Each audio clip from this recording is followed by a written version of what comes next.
belangrijkste nieuws uit Curaçao in het Nederland. Extra Journaal, vers van de pers.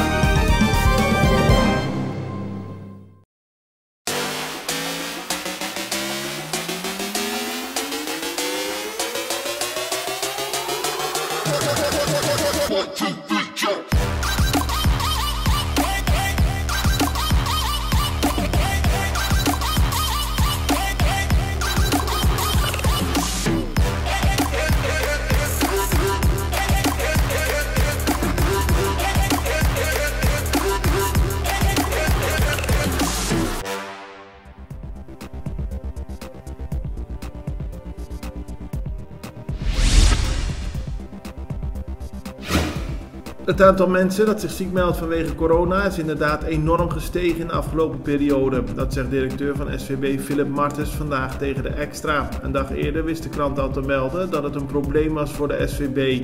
Qua cijfers is te zien dat in 2020 er 4 miljoen extra is uitgekeerd aan loonderving vanwege corona. De stijging in 2021 zal waarschijnlijk veel hoger zijn, aldus Martens tegen de Extra vandaag.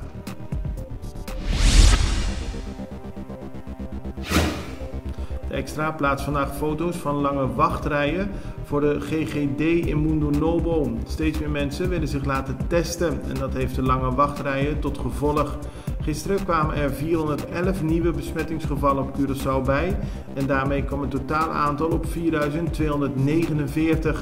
Betrokkenen noemen het alarmerend hoe snel de aantal besmettingen stijgen op Curaçao. Na Colectra, nós toma tempo para servir ora com mais de comunibo.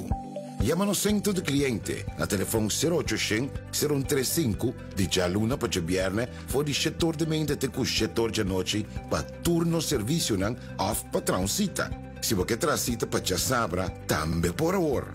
Por escolher para trabalhar, riba aqualectra.com e aproveitar a mesura, põe o documento na cerca para visita cerca nós vai mais fácil.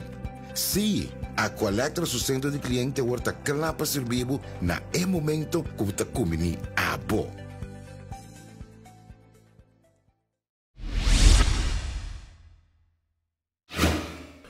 Minister-president Gilmar Pik-Pisas heeft gisteren nieuwe maatregelen aangekondigd om de verdere toename van het aantal coronabesmettingen op Curaçao tegen te gaan.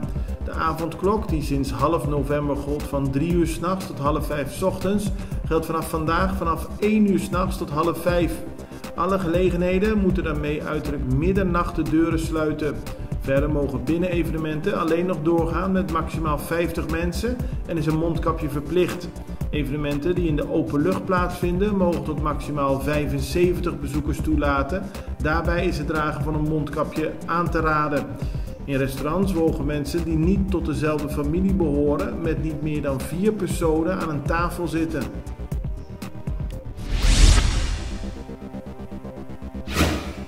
Minister-president Pisas deed een beroep op de eigen verantwoordelijkheid van de bevolking. De overheid komt met nieuwe maatregelen, maar de mensen moeten zich aan de maatregelen houden, dat zei Pisas.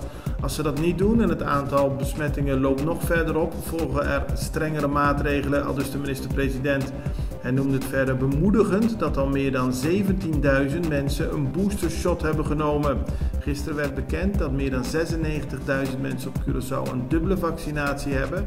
Meer dan 104.000 zijn 1 keer geprikt.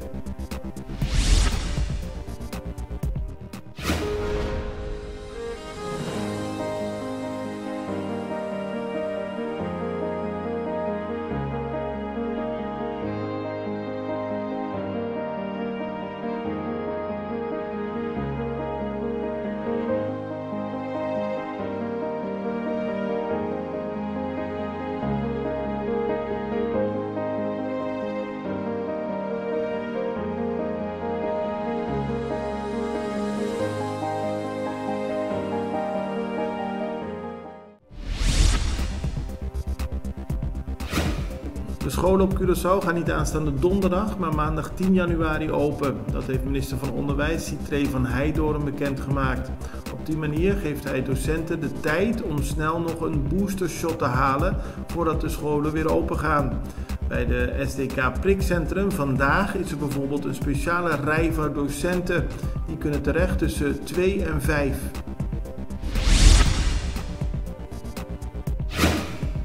In de Caia Tentalaria in Jan Tiel heeft gisteren een gewapende overval plaatsgevonden. Onbekenden kwamen binnen onder bedreiging van een vuurwapen, namen ze onder meer een Kia Picanto mee en verschillende waardevolle spullen van de toeristen die in het huis verblijven. In Parera heeft de politie gisteren een auto teruggevonden die 3 weken eerder bij een overval was meegenomen. De wagen was nog intact en in de auto lag nog een tas ter waarde van €1500. Die was niet door de overvallers meegenomen. Oud-minister-president Eugène Ruggenaat heeft gisteren een hoge onderscheiding gekregen van de Indiase regering.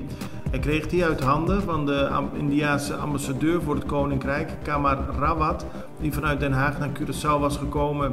India bedankte Ruggenaat hiervoor voor het harde werk en de vele inzet die hij heeft getoond in de afgelopen jaren als politicus voor Curaçao. Ruggenaatse voorouders komen oorspronkelijk uit India, zo liet hij weten in zijn speech.